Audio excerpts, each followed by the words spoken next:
You have to decide whether you're going to accept these kinds of things are going to happen, or you're going to have to figure out your own solution. Hey everyone, today I wanted to talk about this article I found called No One's Happy About People Filming Themselves in Gyms. The annoying new habit popping up in gyms across the country. Well, I wouldn't say entirely new because, oh, I forgot to acknowledge the author. By Alex Abad Santos. So it's not entirely brand new. Yeah, in the grand scheme of things, it's a lot more recent, but fitness influencers have been doing their thing for a while now.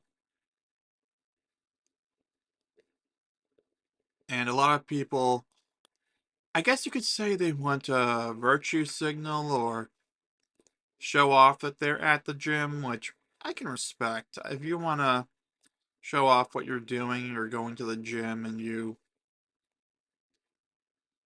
I don't know, want to make it public to hold yourself accountable, I can respect that. But there's also the consideration that they're just doing a photo shoot and then not actually putting in the work to, I don't know, actually do what they say that they're doing.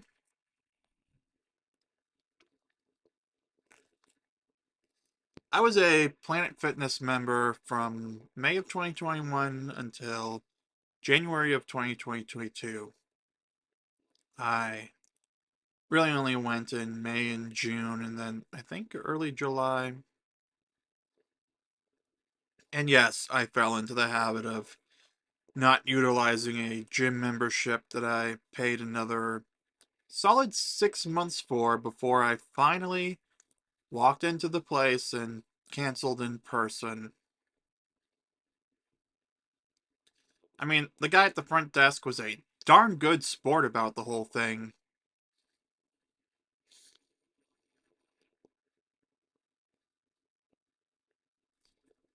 But yeah, I'm a little mixed. On the one hand, technically gyms are already recording people when they're on the floor doing their workouts. They're called security cameras. So I don't see any difference between the two. That being said,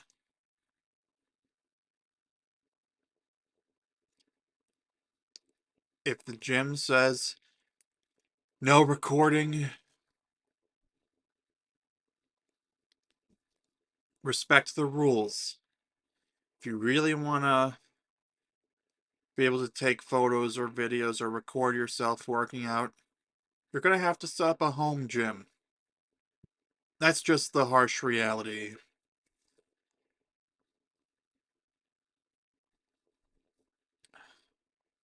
So for my vlogs, I have actually recorded myself. Back when I did vlogs, I would record myself working out, doing my Apple Fitness Plus workouts. Today I'm a little less inclined to do that, not only because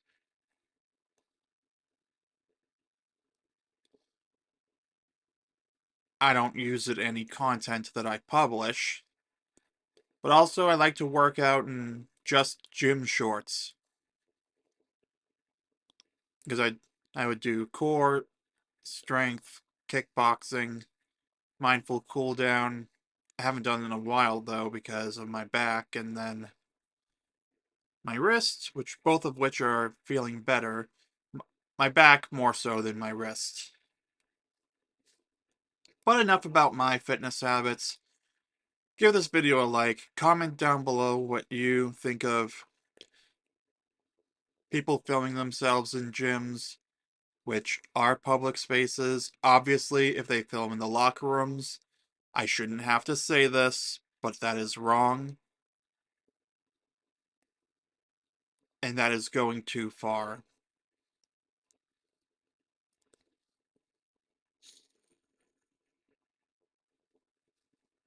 For many people, working out is a distinctly private pleasure, the way we run, The faces we make, the amount we sweat, and the places we sweat from, the creaks and groans our bodies emit during a squat.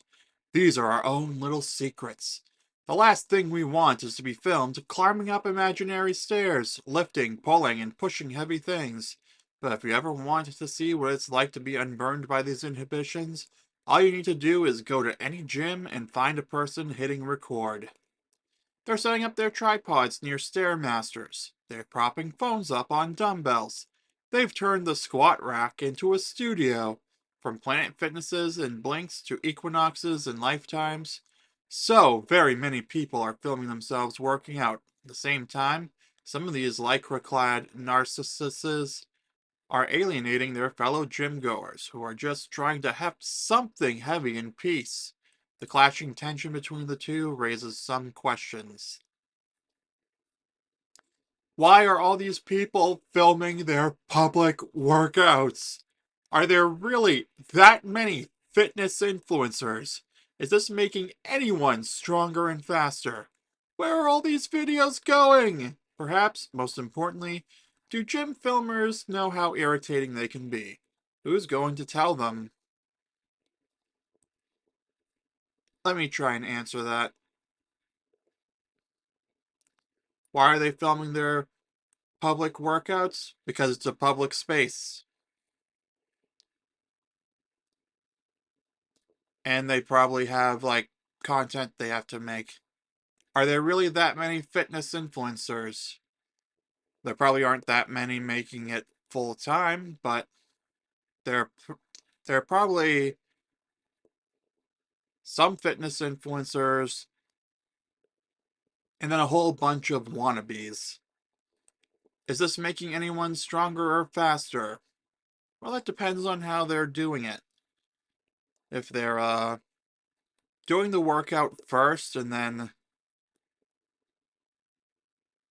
doing then taking photos after the fact, probably.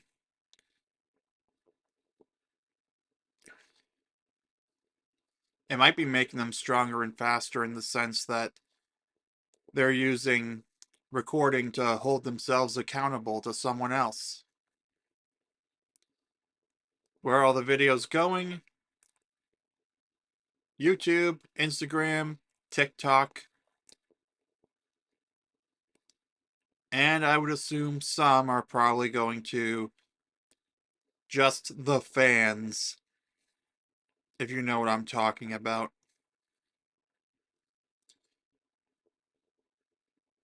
As for the final two questions, some might know that they can be irritating, others either don't know or don't care. As for who's going to tell them, well, you can always just tell the staff member or the manager, and they'll probably enforce the no filming rule if there's one. So yeah, that's all the questions answered. Is that guy taking selfies on the bench press an influencer? Does he want to be? Normal people didn't just start filming themselves at gyms overnight. Many spent the past decade watching professionals do it first. Filming really took off around 2015 and 17, when fitness influencers started pushing themselves and their personal brands hard on platforms like Instagram and YouTube, says James McMillan, the director of innovation at Tone House, a luxury strength training and training facility in New York. During that era, fitness classes at boutique studios like Tone House, think SoulCycle, Barry's, Solid Core, became pop culture obsessions. Taking a class and posting about it had social cachet. It was a certain type of status symbol. Gyms and people working at them leaned into the hype. From the lighting to the mirrors, group fitness studios and luxury gyms are camera ready.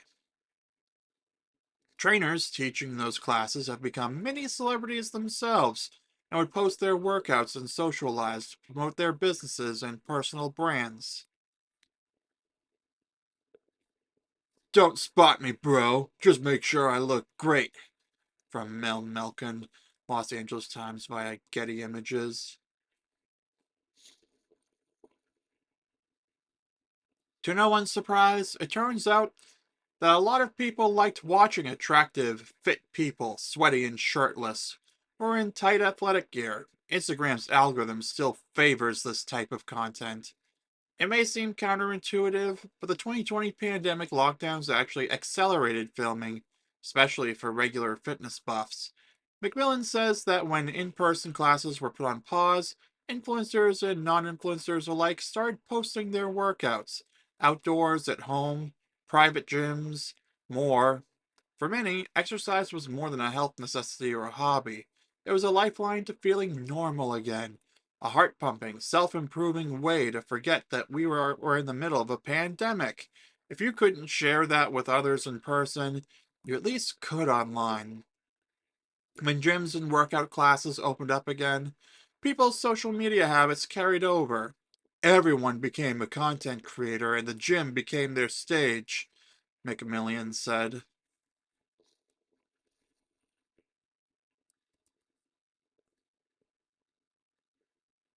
That it did. Now, again, the Planet Fitness I went to, I didn't really notice this.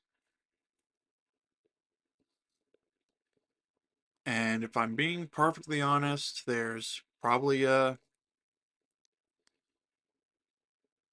might have been, a lot of it might just be people filming themselves for the sake of trying to hold themselves accountable. Like, I've actually considered doing a dedicated series here on YouTube to documenting my workouts and maybe making myself have to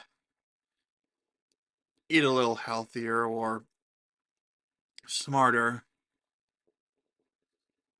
by producing content so that I can hold myself accountable. Now, I know I can probably just do some trickery to make myself look like I'm eating healthier or doing better.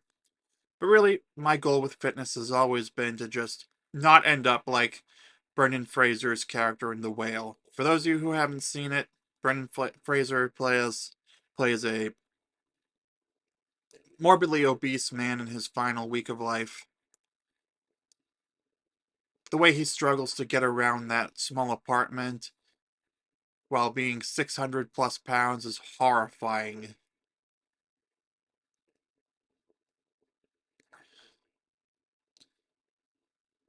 Yeah, probably not the best choice of movie to go see on my birthday in 2023. But hey, if you want motivation to not become the subject of an episode of My 600-Pound Life, and you think that My 600-Pound Life is too exploitative of people with actual problems like that, The Whale is the next best thing because, yeah, we all know Brendan Fraser wore a fat suit. But you know what? It's a compelling example of how not to live your life, or how not to, or it's a compelling example that we can point to as to what happens when you reach a certain weight threshold. And it's a larger story about destructive habits in general.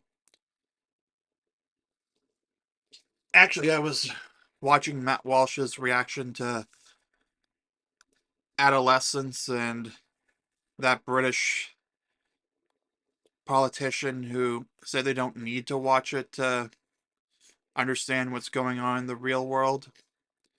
And they're half right. We don't need to see adolescents to understand certain things, and we don't need to see other works of fiction, but it can give us an idea of what to expect. Like The Handmaid's Tale, which he cited as one that's brought up here in America all the time. Having seen the first few seasons of it personally, I can say that it's not supposed to be a current affairs work of fiction. It's supposed to be a dystopia, like a warning to others. Hunger Games is also a warning to us.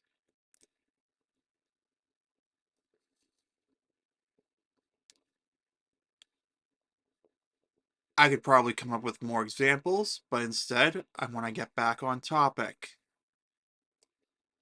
But yeah, works of fiction like The Whale can be compelling examples to give us an understanding of why one shouldn't eat that large pepperoni pizza every single day. I mean, I made a pretty big one for lunch today, but I only make like two, maybe three per week. Wait, but really, why do people film at the gym? Being comfortable filming at the gym, combined with what Instagram's algorithm surfaces, may help explain the abundant supply of videos featuring people squatting at racks, leg lifting on stairmasters, lunging by the free weights, and bench pressing. The world is full of many things, and videos of people doing the same six or so workouts are some of them. The proliferation of exercise snippets has become so popular and so annoying that the backlash against gym filmers, i.e., people saying they're selfishly hogging the equipment or being inconsiderate to their fellow gym goers, has become its own social media subgenre that generates millions of views. That and women accusing men of looking at them inappropriately. Which, hey, I'm not going to deny that there are some men out there who are going to look at women inappropriately like that.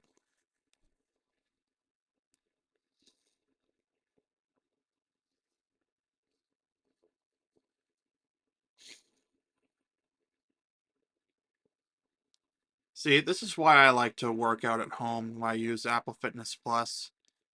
I use r/ Apple Fitness Plus on the subreddit for some form of community in relation to that. Not that I've posted recently because I haven't done anything with it recently.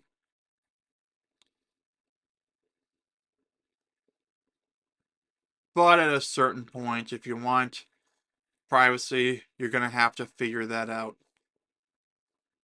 So yeah, you could pay $10 a month to go to Planet Fitness, work out, and then, well, you're going to have to share that space because you're either going to have to pay out enough to make up for the lost profit potential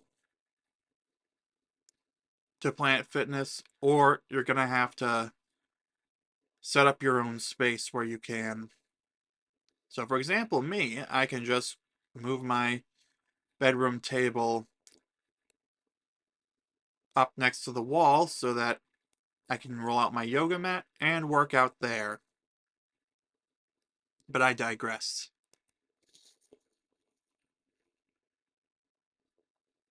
It's vanity. It's the end result of a culture obsessed with social media and watching videos of other people, says Bobby McMullen, a trainer and founder of Adonis, an app that connects personal trainers to potential clients and vice versa. While McMullen concedes that some gym goers who film are indeed fitness influencers, he says that's a path that's not as popular or lucrative as it was before the pandemic. He asserts there's a far greater number of gym filmers posting for the sheer dopamine rush and the compliments. McMullen doesn't know.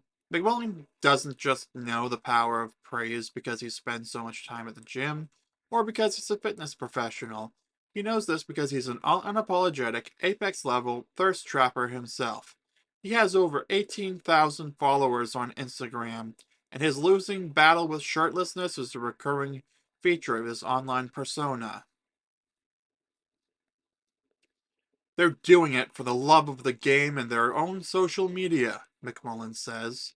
Before social media, going through a fitness journey didn't pay off until you showed up to a party or dinner out and received that elusive, "Hey, you look great." Now, McMullen explains, you can get that same reaction within seconds. It's thirst trapping. It's showing off. It's hoping that someone who watches their story sees it, McMullen says. That's not quite the story for everyone who films, though. Let me tell you, you do not want to know what your face looks like when you squat really hard, said Morgan Ha, who works in accounting and is a competitive power lifter. Ha works out at a members only powerlifting gym, where she and most of the clientele films their lifts. Ha films her lifts and sends videos to her coach so she can improve and refine her technique. Many of her cohort do, too. It's the only way to get better. Ha explained that while most of her filming is about improving as a lifter, there's still a sense of achievement and pride. For Ha, it's the thrill of watching her body doing something difficult, mixed with the excitement of gradual improvement. Some powerlifting coaches also create shared albums for their students and post their personal bests, which Ha says builds camaraderie and community. Ha also made it clear that the recording atmosphere and the motivations in powerlifting gyms are unique. Powerlifters take longer breaks between sets and are doing a minimal amount of reps, which makes recording quicker, if not easier. Because everyone at her gym is so used to it, they've developed a system of not getting in people's way and getting the shots efficiently. They've also come to a respectful understanding about their fellow gym goers filming. No one cares if you film at the gym if you aren't annoying about it. When people get irritated with gym filmers, it's likely the thirst trappers are who they're peeved at. The gym filming reduced to its most narcissistic form and seeing a stranger try and present sexy to an audience that you're not a part of is one of the unsexiest things in the world. Even McMullen admits this, because being a thirst trapper and being annoyed at them are not mutually exclusive. One can flex in a mirror at the one moment and roll their eyes when someone else does it seconds later. The breaking point is when the person filming thinks they're more important than the operation of the gym itself, McMullen says. McMullen explained selfishness manifests in hogging a machine and taking way too long to find a perfect shot. It's blocking dumbbells. It's telling people not to get in the way of the camera.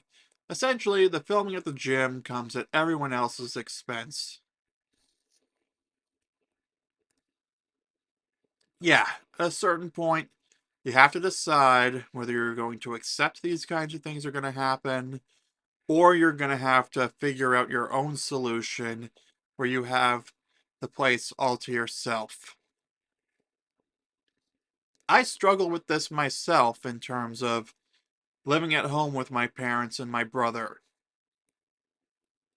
when it comes to the kitchen.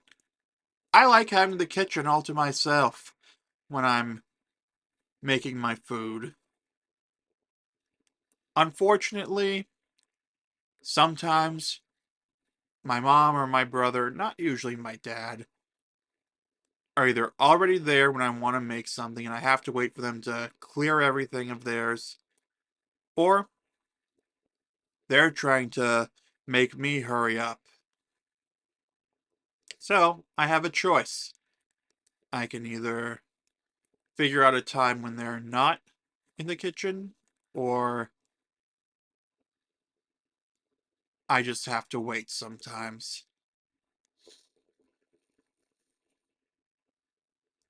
Not unlike people who use their phones at movie theaters, turn concerts into selfie opportunities, or treat bars like their living room, a person filming at a gym is using a public space as if it were private.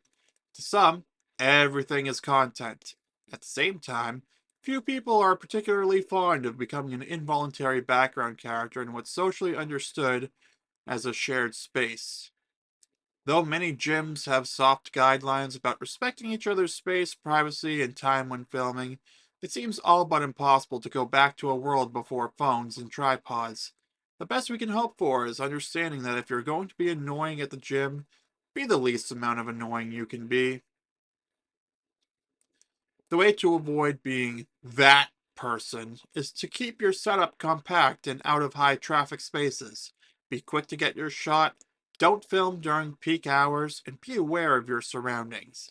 Macmillan, Millian, The director at Tone House says, not filming anyone without their consent, minimizing time on benches and machines people want to use, and keeping tripods out of walkways should be the baseline. McMullen, the personal trainer and thirst trapper, goes a little further. He thinks that if you're on your phone at the gym, you shouldn't be sitting on a machine or on equipment hogging up your space. You should be standing, preferably in a corner, out of everyone's way. Excuse me.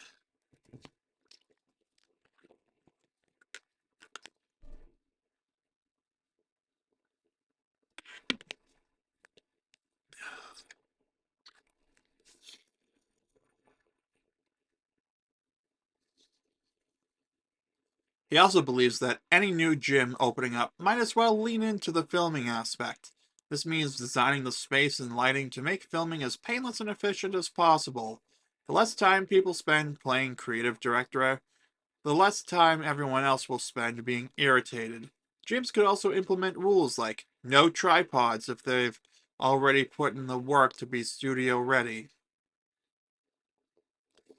Despite these dreams of best practices and better gyms, there will always be someone who understands they're annoying and does it anyway. If you are so unbothered by the world at large around you that you can just throw ass in the mirror while knowing that everybody sees you doing it and is judging, then you've earned it, McMullen says, comparing the glares and stares to a kind of social tax that the oblivious are willing to pay. And at that point, it'd be a bigger shame if they didn't post.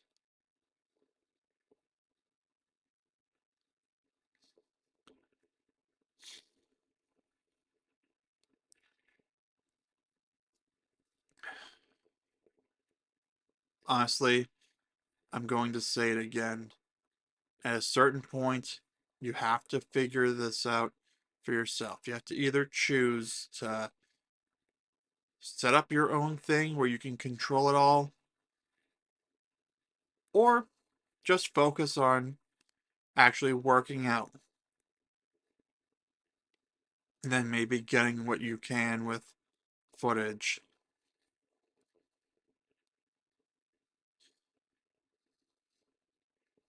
But you know what? I'm going to leave it here for the video. You comment down below your thoughts on this, whether you think gyms should lean into this, or if you think fitness influencers should be required to set up their own spaces and figure it out themselves if they really want to get recording done for their workouts. Give this video a like, subscribe for daily videos, and I will see you soon.